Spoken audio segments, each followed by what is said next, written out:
Hello दोस्तों, यदि किसी व्यक्ति को क्रॉनिक किडनी डिजीज है या लंबे समय तक अगर किडनी का प्रॉब्लम है तो वैसे लोगों में कोलेस्ट्रॉल मैनेजमेंट संबंधित क्या इंपॉर्टेंट इश्यूज आते हैं, कौन सी दवाइयों का प्रयोग करते हैं और क्या स्पेसिफिक चीज़ें हैं जो अलग होती हैं रेगुलर पेशेंट्स के कंपैरिजन में, ये सारी चीज़ों पर आज बात करेंगे। किडनी की बीमारी वाले पेशेंट्स में कोलेस्ट्रॉल का मैनेजमेंट कैसे करते हैं, आज का ये टॉपिक ऑफ डिस्कशन है। टॉपिक पर जाने से पहले जो लोग हमारे चैनल पर नए हैं उन्हें रिक्वेस्ट करूंगा कि चैनल को सब्सक्राइब करें, वीडियोस को लाइक करें, शेयर करें, फॉलो करें, कमेंट करें, पूरा देखें। टॉपिक बहुत ही इंपॉर्टेंट है क्योंकि कोलेस्ट्रॉल की बीमारियां ज़्यादातर हर किडनी पेशेंट्स को होती है, बहुत सारे पेशेंट्स में इसका स्पेसिफिक इशू होता है। आज इस एस्पेक्ट को हम डिस्कस करेंगे। चलिए शुरू करते हैं इंपॉर्टेंट वीडियो।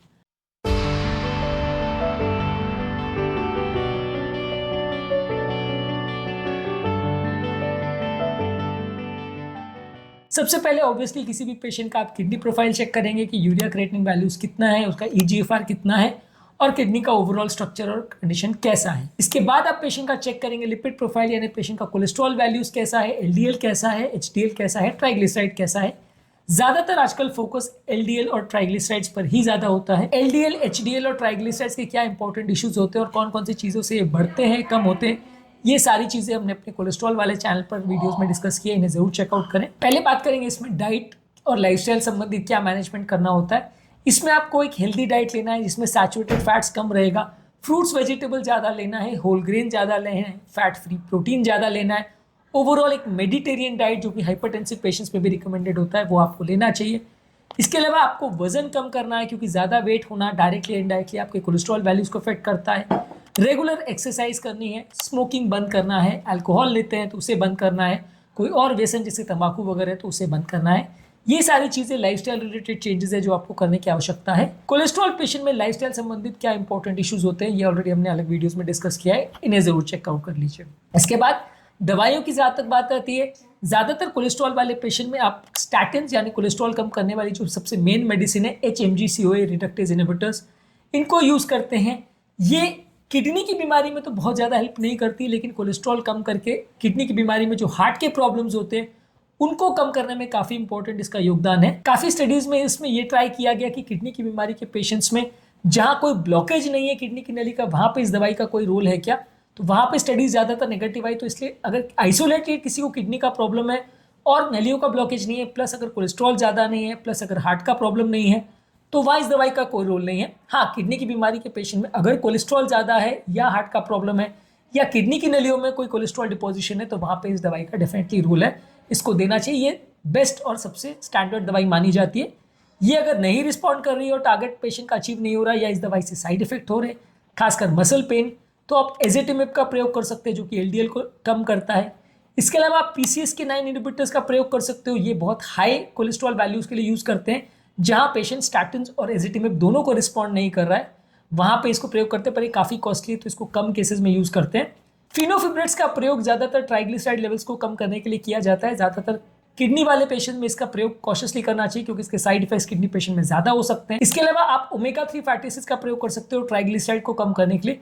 इन्हें ज़्यादातर किडनी की बीमारी वाले पेशेंट में सेफ माना जाता है। ओमेगा-3 फैटी एसिड्स, फिब्रेट्स, स्टैटिन्स पर, एजेटिमिब पर, PCSK9 इनहिबिटर्स पर, ये सारे ही अलग अलग दवाइयों पर अलग अलग हमने वीडियोस किए हैं जो कि आप हमारे कोलेस्ट्रॉल वाले चैनल पर देख सकते हैं, कार्डियक मेडिसिन वाले चैनल पर देख सकते हैं। अब इसमें मेन स्पेसिफिक इश्यूज क्या आते हैं किडनी वाले पेशेंट्स में। एक तो ये कि किडनी की बीमारी वाले पेशेंट्स का ओवरऑल ड्रग टॉलरेंस थोड़ा कम रहता है, तो कई बार पेशेंट्स को दवाई आप देते हो तो टॉलरेट नहीं करते, खासकर फिनोफिब्रेट्स, क्योंकि इस तरह के पेशेंट्स में ओवरऑल लिवर एंजाइम्स के बढ़ने का चांस, मसल वीकनेस का चांस, मसल पेन होने का चांस खासकर स्टैटिन के साथ ज़्यादा देखने को मिलता है।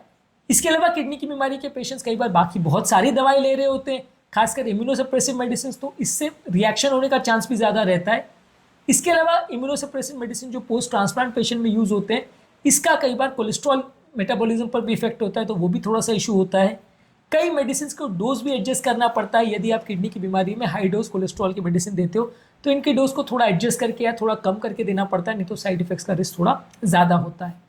ज़्यादातर किडनी की बीमारी वाले पेशेंट्स में आप टारगेट एलडीएल लेवल्स जो है 100 मिलीग्राम्स पर डेसीलीटर रखते हैं, और जो लोग में हाई कार्डियोवैस्कुलर रिस्क है या पहले डायबिटीज़ या पहले अटैक आ चुका तो वहाँ एलडीएल का टारगेट 70 मिलीग्राम्स पर डेसीलीटर रखते हैं। इसमें नॉन एचडीएल कोलेस्ट्रॉल जो है ये यूजफुल मार्कर की तरह यूज़ करते हैं। एचडीएल का टारगेट ज़्यादातर जो रेगुलर पेशेंट्स में होते हैं लगभग वैसे ही है। ट्राइग्लिसराइड्स के टारगेट ज़्यादातर आप इसमें 150 से नीचे मेंटेन करने का प्रयास करते हैं।